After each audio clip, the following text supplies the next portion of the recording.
Forex जो exchange है, जो रिजर्व्स हैं उनके फॉरेन एक्सचेंज के, वो कहां पे चले गए? भारत का विदेशी मुद्रा भंडार 23 जनवरी को समाप्त सप्ताह में $8 बिलियन बढ़ गया और बढ़ोतरी के साथ आंकड़े $709.41 बिलियन तक पहुंच चुके हैं। इंडिया के फॉरेक्स रिजर्व एक हाईएस्ट पॉइंट पर इस वक्त पहुंचे हुए हैं, जो अभी तक हमें रीसेंट पास्ट में नजर आ रहे थे उससे कहीं ज्यादा। और मैं आपको किस तरह ये बात बताऊं कि किस तरीके से हमने उन दोस्त ममालिक को जाकर कर्जे लेने के लिए उनके दरखास्तें दी। और इस वक्त भारत दुनिया की चौथी बड़ी मईशत है। ज़र मुबादला के ज़खायर हैं जो पाकिस्तान से बहुत ज्यादा है। पाकिस्तान के पास रिजर्व्स कितने हैं? लेकिन आप जानते हैं कि जो कर्ज लेने जाता है उसका सर झुका हुआ होता है। डॉलरों के बदले मुल्क का सौदा किया जा रहा है और आज उसका एतराफ भी कर लिया गया है। और भारतीय मईशत भी पाकिस्तान से बहुत मजबूत है और दुनिया में मजबूती का पैमाना मजबूत मईशत ही है। एक मुल्क, उसके पास इतना कौमी खजाना कहां से आया, कैसे जमा किया, और पाकिस्तान के कौमी खजाने कंगाल क्यों पड़े? कि मैं भी और खामोशी के साथ फील्ड मार्शल हम कई ममालिक में गए। ये कहता है मैं और फील्ड मार्शल, वो फील्ड मार्शल खुफिया तौर पे और मैं खुलेआम ममालिक में जाते रहे, डॉलरों की भीख मांगते रहे। चौथी बड़ी इकोनॉमी भी है और कह ही रहे हैं कि 2028 तक इसका पोटेंशियल है कि ये थर्ड लार्जेस्ट इकोनॉमी बन जाएगा।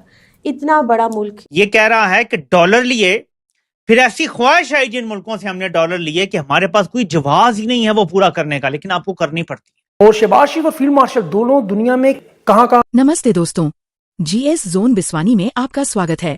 दोस्तों, जैसा कि आपने क्लिप में देखा, पाकिस्तान भारत के विदेशी मुद्रा भंडार फॉरेक्स रिजर्व को देख खासा परेशान दिखाई दे रहा है। इस साल का आम बजट संसद में पेश होने जा रहा है और इससे पहले भारत के विदेशी मुद्रा भंडार में ऐसी तेज बढ़ोतरी हुई है कि पिछले सारे रिकॉर्ड टूट चुके हैं। बीते 23 जनवरी को समाप्त सप्ताह के दौरान विदेशी मुद्रा भंडार में $8 अरब से भी ज्यादा की बढ़ोतरी हुई, जिसके साथ ही भारत का फॉरेक्स भंडार $779.4 बिलियन के सर्वकालिक उच्चतम स्तर पर पहुंच गया है। इससे एक सप्ताह पहले भी इसमें $14.17 बिलियन की भारी बढ़ोतरी हुई थी। RBI के आंकड़ों के मुताबिक 23 जनवरी 2026 तक भारत की यह आर्थिक मजबूती दुनिया के लिए एक मिसाल है। दूसरी तरफ पाकिस्तानी प्रधानमंत्री खुद स्वीकार कर रहे हैं कि वे और आसिफ मुनीर अलग अलग देशों में डॉलरों की भीख मांगने को मजबूर हैं।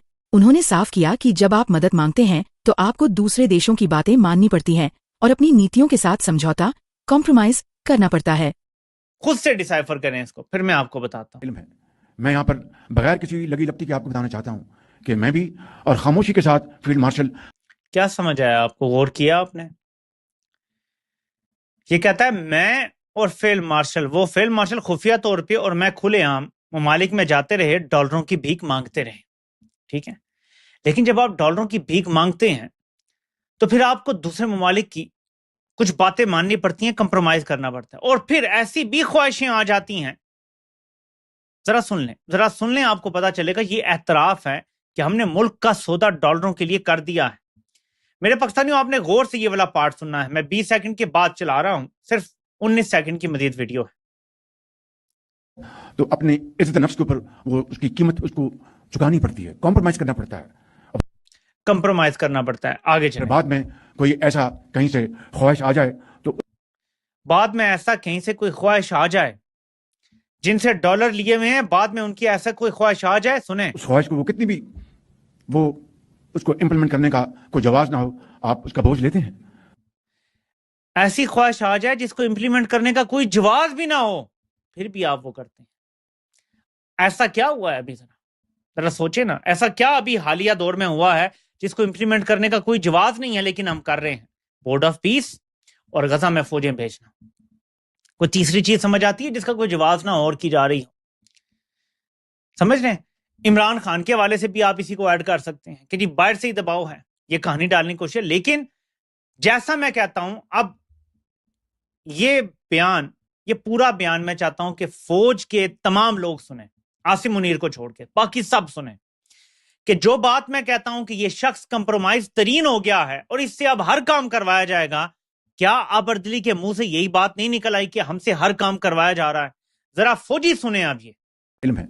मैं यहाँ पर बगैर किसी लगी लपटी के आपको बताना चाहता हूँ कि मैं भी और खामोशी के साथ फील्ड मार्शल हम कई ममालिक में गए اور ان سے کہا کہ IMF کا پروگرام ہے, یہ ہمارا ایکسٹرنل گیپ ہے, آپ اتنے بلین ڈالر دے دیں, آپ اتنے بلین ڈالر دے دیں. میں ان ممالک کا, ان دوست ممالک کا بے حد شکر گزار ہوں کہ جنہوں نے ہماری پذیرائی کی.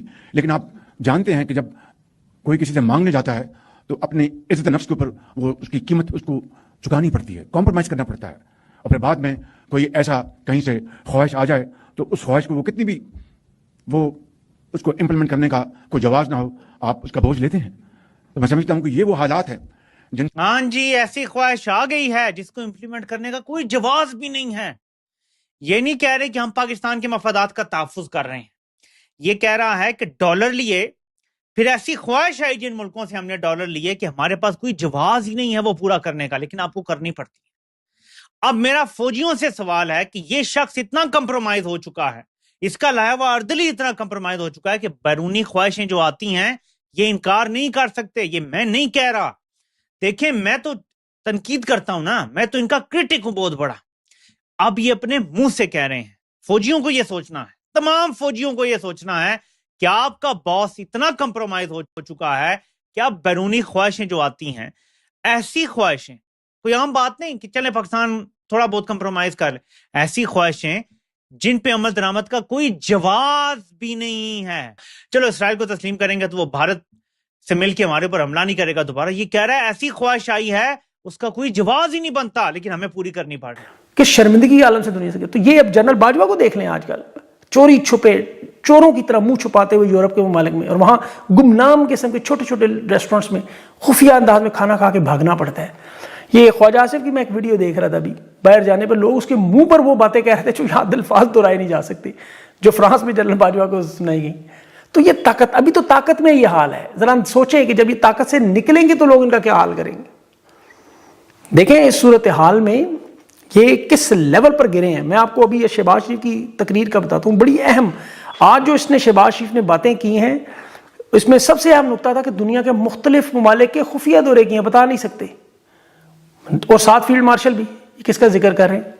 اب ظاہر ہے اسرائیل کے دورے کے متعلق آپ کو پتا ہے بڑی ملاقاتیں, باتیں, ان سے پیکج مانگنے کے دعوے سوشل میڈیا پہ آتے رہے. اب شہباز شریف کی تقریر کے تناظر میں اس کی ساری باتیں سنیں. یہ پورا ایک اعتراف جرم تھا کہ ہم نے معیشت کو اس حد تک گرایا, تباہ کیا, دیوانیہ کیا کہ پاکستان کی خارجہ پالیسی تباہ کی. خان کی حکومت گرانے کے بعد جو بربادی کی وجہ کیا تھی کہ ہمیں غزہ میں امن بورڈ میں شمولیت اختیار کی. یہ خود کہہ رہا ہے کہ ایسے کام کرنے پڑ رہے ہیں جو ایک ریاست کے طور پر ہم تسلیم نہ کرتے, لیکن آپشن کوئی نہیں. اور یہ 3 سال سے ہم آپ کو بتاتے رہے کہ یہ خان کی حکومت گرا کے معیشت کو اس حد تک گرائیں گے. خود کہیں گے ہمارے پاس تو پیسے ہی نہیں, ہم کیا کریں, اسرائیل کے پاس تو ہمیں جانا پڑ رہا ہے, ہم دیوالیہ ہو گئے. یہ خود کہہ رہا ہے ہم عرب ممالک کے پاس جاتے ہیں, وہ آگے سے مدد نہیں کر. مدد کیسے کریں؟ وہ عرب ممالک نے آپ کو پتہ نہیں کہ کوئی مدد نہیں کی. یہ جو قرضے رول ہوئے ہیں یہ وہ ہیں جو عمران خان لایا تھا پاکستان کے لیے. یہ کہہ رہا ہے ہم نے فارن ریزرو ڈبل کیے ہیں. جھوٹ بول رہے ہیں.